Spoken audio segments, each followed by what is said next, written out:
जी बिस्मिल्लाहिर्रहमानिर्रहीम अस्सलामु अलैकुम वरहमतुल्लाहि वबरकातुहू। मेरा नाम है डॉक्टर मोहम्मद मुज़म्मिल हसन। एक नए सेशन के साथ आपकी खिदमत में हाजिर हैं जी। आज हम बात करेंगे वलैती गायों की फिजिबिलिटी पे। बिल्कुल वलैती गायें पाकिस्तान से बाहर से आती हैं जी, इंपोर्ट हम करते हैं। उसमें क्या अखराजात होंगे, कैसे आपको प्रॉफिट होगा और रिस्क फैक्टर्स क्या होंगे। तीन फिजिबिलिटीज़ हम पहले कर चुके हैं। गाय की अकेले की कर चुके हैं, गाय भैंस की मिक्स की कर चुके हैं, भैंस की कर चुके हैं। पीछे जितनी भी गायों की फिजिबिलिटी हमने की है वो क्रॉस की गाय की है। आज जो हम करने जा रहे हैं ये वलैती गाय की जो फिजिबिलिटी है, प्योर ब्रेड कैटल की हम करने जा रहे हैं। और ये भी सिर्फ 1 साल का प्लान डिस्कस करने जा रहा हूँ। नेक्स्ट फिजिबिलिटीज़ में इसको हम बढ़ाएंगे 3 साल पे और फिर 5 साल का प्लान भी लेकर आएंगे। अच्छा जी, वलैती गाय जो है वो 8500 लीटर पे, इस पे मैं इसका कैलकुलेट कर रहा हूँ कि 8500 लीटर दूध जो है एक सूए में इसको देना चाहिए। आप लोग जिन लोगों से गाय परचेज़ कर रहे हैं, वो चाहे प्रो फार्म है, वो हैप्पी कैटल है, वो नयाब डेयरी है, वो HRM वाली जेनेटिक ऑस्ट्रेलिया है, व्हाट्सएवर, 8500 लीटर कम से कम आपको उनसे क्लेम करना है कि इतना दूध हमें कम से कम सूए में चाहिए। अच्छा, 8500 लीटर दूध जो है अब जब आपके पास आ जाएगा तो अब इसमें मैंने 2 चीज़ें बना दी हैं। एक है कि अगर आप दूध कंपनी को देते हैं, और एक है कि अगर आप दूध कंपनी को देते हैं या फिर आप थोड़ा बहुत लोकल भी निकाल लेते हैं। ठीक है, वलैती गायों का जो दूध है चूँकि थोड़ा पतला होता है, इसलिए उसको मार्केट में ज़्यादा निकालना थोड़ा सा मुश्किल है, इसलिए कंपनी को साथ लेके चलना पड़ता है। अच्छा, अगर तो आप का 8500 लीटर दूध है और आप का 305 दिन का दूध आप नेस्ले को देते हैं, तो आपको 8500 के बजाय जो पैसे मिल रहे होंगे वो 8173 लीटर के मिल रहे होंगे। 8173 लीटर। इनके जो TS बनते हैं वो तकरीबन 12.5 के करीब होते हैं, राउंड द लैक्टेशन में उसकी बात कर रहा हूँ। अच्छा, अब इस पे रेट में लगा रहा हूँ 82 रुपये। पीछे जब मैंने गायों की थी मैंने 80 रुपये रेट लगाया था, यहाँ पे मैं रेट 82 रुपये लगा रहा हूँ। क्रॉस की गायों पे 80, वलैती गायों पे 82। उसकी वजह ये है कि इस वक्त एंग्रो भी सब्सिडी दे रही है गायों पे, और नेस्ले भी सब्सिडी दे रही है गायों पे। तो 1 लीटर के पीछे जो सब्सिडी बनती है वो 3 से 5 रुपये तक बन जाती है। तो वो बीच में थोड़ी सी जब ऐड होती हैं तो थोड़ा सा पैसे आपके बढ़ जाते हैं। अच्छा, अगर आप नेस्ले को दूध देते हैं तो ये आपका 8500 लीटर दूध जब आप नेस्ले को देते हैं तो ये बन जाता है 8173 लीटर, और इसके पैसे बनते हैं 6,70,186 रुपये। उसके मुकाबले में अगर आप अपना आधा दूध मार्केट में सेल कर दें, आधा आप कंपनी को दे दें, तो ये आपके पैसे बनेंगे 7,14,732। इसमें वो दूध जो आपका कंपनी को जा रहा है मैंने 82 रुपये रेट लगाया, और वो दूध जो आपका मार्केट में आप सेल कर रहे हैं वो 90 रुपये लगाया है। अच्छा, ये 500 लीटर 500-600 लीटर दूध पे मैं दूध की कैलकुलेशन कर रहा हूँ।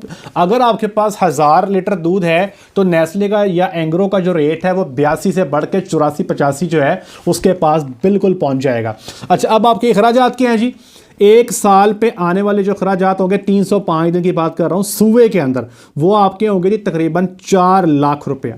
तो 4 लाख में उसकी फीडिंग कॉस्ट भी शामिल है, उसकी लेबर, इलेक्ट्रिसिटी, डॉक्टर की कॉस्ट, बिजली, एवरीथिंग, ओवरहेड सब शामिल है। 4 लाख का खर्चा जो है बड़े आराम से गाय के ऊपर आने वाला है। और बाद में वो 2 महीने गब्बन खुश्क रहेगी, जब दूध नहीं देगी तब तकरीबन 35,000 रुपये आपका खर्चा उसके ऊपर और होने वाला है। तो टोटल साल में एक सूबे से दूसरे सूबे का जो फासला है 4,35,000 रुपया जो है आपका खर्चा आएगा। अच्छा, अब 4,35,000 रुपये आप खर्चा करके आपको दूध कितना मिल रहा है।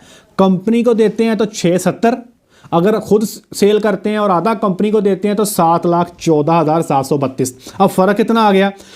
कंपनी को देंगे तो 2,35,186 बच रहे होंगे। अगर आप आधा मार्केट में सेल करते हैं, आधा कंपनी को देते हैं, तो फिर ये बच रहे होंगे 2,79,732। अब आपका खर्चा कितना, इन्वेस्टमेंट कितनी है। 6.5 लाख में जी आपको गाय पड़नी है। अच्छा, वो लोग जो 5.5 लाख की गाय लगाते हैं उनको मैं थोड़ा क्लैरिफाई कर दूं। 5.5 लाख में या 5.25 लाख में ये वो गाय आपको मिलनी है जो 3 से 5 माह की प्रेग्नेंट है। अब इसको आपने बच्चा देने तक अपने डेरे पे खड़ा करके शेड में खिलाना है, उसके पैसे हैं।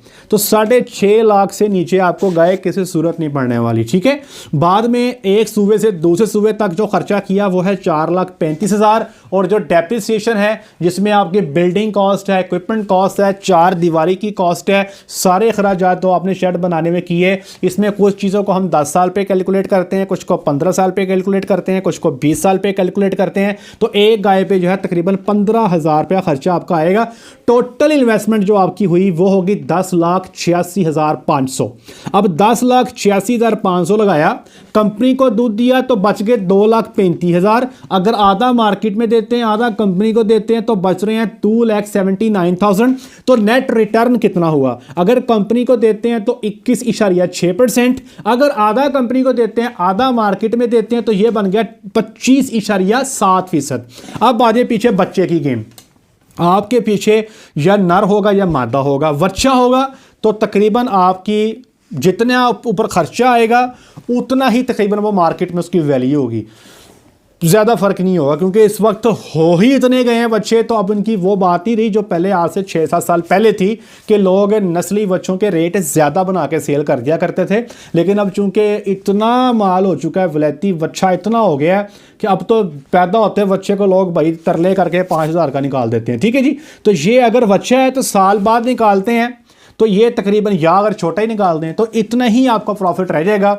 अगर कंपनी को देते हैं तो 21.6%, अगर आप आधा कंपनी को देते हैं, आधा मार्केट में सेल करते हैं तो 25.7%। अब यहाँ पे जो फ़र्क पड़ने वाला है ना वो है वच्छी का। वच्छी पे जो आपका खर्चा आने वाला है वो होगा तकरीबन कमोबेश 1,30,000 से 1,50,000। मैंने यहाँ पर 1.5 लाख लगा दिया क्योंकि हम वच्छियों की स्पेशल सेवा कर रहे होते हैं, तो 1.5 लाख तक हम उन पर खर्चा कर देते हैं साल की उम्र में। साल में जब वो ब्रीडिंग के काबिल हो जाती हैं, साल में जब वो तकरीबन 375 किलो वजन पे चली जाती हैं, 375 किलो की बच्ची इस वक्त हैप्पी कैटल वालों के पास चले जाएं तो वही वो 4 लाख रुपए की दे रहे हैं। मैंने यहाँ पे जो रेट लगाया है वो 3,25,000 लगाया, लेकिन फिजिबिलिटी जब भी बनाई जाती है तो थोड़े से रेट कम करके लगाए जाते हैं, क्योंकि हमने फिजिबिलिटी को फिजिबल नहीं करना, हमने अपने आप को थोड़ा सेव रख के बनाना होता है। वैसे इस वक्त जो हैप्पी कैटल वाले दे रहे हैं ना जी रेडी टू ब्रीड बच्ची, वो तकरीबन 4 लाख ही दे रहे हैं। अच्छा, अब यहाँ पे जो आपकी साल की बच्ची पे जो खर्चा आ गया और जो उसकी मार्केट वैल्यू है, तो आपके प्रॉफिट मार्जिन अगर आप कंपनी को दूध देते हैं तो 33.1%, अगर आप कंपनी को दूध आधा देते हैं, आधा मार्केट में देते हैं और वच्छी भी आपके पास मौजूद है, तो आपके प्रॉफिट मार्जिन हो जाते हैं 36.7%। इसीलिए मैं लोगों से कहता हूं मुझे कि लोग विलायती गायों के कारोबार में क्यों आ रहे हैं, यहाँ पे रिटर्न्स बेहतर हैं। जितने भी पीछे हमने काम जो फिजिबिलिटीज़ बताई हैं उन सब में सबसे बेहतर जो है रिटर्न्स यहीं पे हमें देखने को मिल रहे हैं। लेकिन मसला ये है कि ये आम बंदे का करने वाला काम नहीं है। इसके लिए ये बेसिकली बड़ी मछलियाँ जो हैं ये वही उनका ही काम है डेयरी करना। मुझे लोग कहते हैं जी आप डेयरी फार्म बना लें, मैं उनसे कहता हूँ भाई हम तो बकरियाँ रखने वाले लोग हैं भाई, इतने पैसे नहीं है कि हम डेयरी फार्म बना के बैठ जाएँ। ये तो करोड़ों की गेम में जो है बात जा चुकी है। अब यहाँ पे जो रिस्क फैक्टर है दूध के हवाले से इतना बड़ा रिस्क फैक्टर नहीं है, क्योंकि ज़्यादातर गायें जो मैंने देखी हैं वो 85-100 लीटर दूध कर जाती हैं। अच्छा, मिल्क सेल के हवाले से यहाँ पर प्रॉब्लम हो सकता है, क्योंकि कुछ लोग ऐसे हैं जो 100% दूध नेस्ले को दे रहे हैं, उनके प्रॉफिट मार्जिन श्रिंक हो रहे हैं। लेकिन आप देखें श्रिंक होकर भी वो 30% से ऊपर ही जा रहे हैं। ठीक है। अच्छा, दूसरे नंबर पे एक्सपायरी इनमें ज़्यादा है, इनमें 5% एक्सपायरी हो जाती है। शुरू वाले सालों में 5%, मैंने कुछ फार्म ऐसे भी देखे हैं जहाँ पे 10% तक भी एक्सपायरी जो है वो मैंने देखी है। बीमारी के हमले यहाँ पर ज़्यादा होते हैं। यहाँ पे प्रेगनेंसी के प्रॉब्लम, जिसमें ज़्यादा दूध देना जो उसके प्रेगनेंसी के इशू भी आते हैं, वो हीट में आने के इश्यूज़ भी आते हैं, अबॉर्शन के प्रॉब्लम्स भी आते हैं। तो ये सारे रिस्क फैक्टर के साथ ये टोटल फिजिबिलिटी जो है ये विलायती गायों की मैंने आपके साथ डिस्कस कर दी है। अब आप अपने कमेंट्स को नीचे बताइएगा। एक बात याद रखिएगा कि इन्वेस्टर जो है वो कभी भी प्लानिंग के बगैर नहीं आता।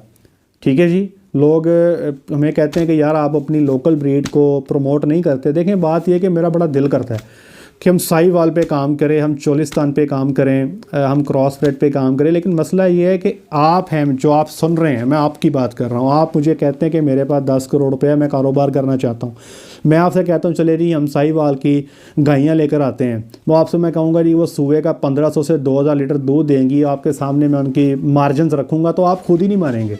आप कहेंगे यार हमें ऐसा काम नहीं चाहिए, हमें वो काम बताओ जिसमें हमारे पैसे जल्दी डबल ट्रिपल हो रहे हों। तो मार्केट में जो प्राइवेट सेक्टर है वहाँ पे ये प्रॉब्लम है, क्योंकि जो भी इन्वेस्टमेंट करता है वो कहता है यार कोई ऐसा काम करो आज मेरी इन्वेस्टमेंट ये है, कल को डबल हो जाए, परसों को जब छत को जा लगे। हर बंदा कहता है जी मेरे पैसे डबल ट्रिपल हो जाएं।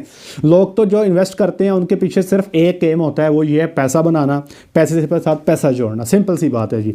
यहाँ पे लोकल ट्रीट पे जो हमें काम करना होगा वो सरकारी सतह पे काम करने की ज़रूरत है। हमारे इदारे हैं वो काम कर भी रहे हैं।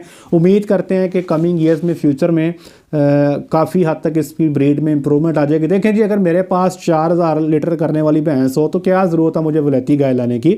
अगर मेरे पास 5000 लीटर दूध देने वाली साहिवाल मौजूद हो तो मुझे क्या ज़रूरत है वलैती गाय लाने की। सिंपल सी बात है जी। पर मसला ये है कि हम इन टारगेट्स के आसपास भी कहीं फॉल नहीं करते, इसीलिए फिर वो गायें भी आ रही हैं, लोग कारोबार भी कर रहे हैं। और आप देख सकते हैं पिछले साल 12000 गायें आ चुकी हैं, इस साल फिर कमो बेश 10-12 गायें आप देखेंगे आ जाएंगी, और कई सारे लोग इन्वेस्टमेंट कर रहे हैं। उसकी वजह यह है कि ये जब जो चीज़ जब तक पेपर पे फिजिबल नहीं होती ना, तो तब तक वो थ्योरेटिकली जो फिजिबल नहीं होती तब तक प्रैक्टिकली भी नहीं हो रही होती। हम प्रॉब्लम ये होता है कि वो चीज़ जब आप उसको पेपर पे प्रैक्टिकली फिजिबल नहीं कर पाते, तो आप थ्योरेटिकली फिजिबल नहीं कर पाते तो प्रैक्टिकली आप उसको फिजिबल कैसे करेंगे। आज तक के लिए इतना ही। अपना ख्याल रखिएगा, दुआ में याद रखिएगा। 5 वक्त की नमाज़ अदा कीजिएगा। अस्सलाम वालेकुम।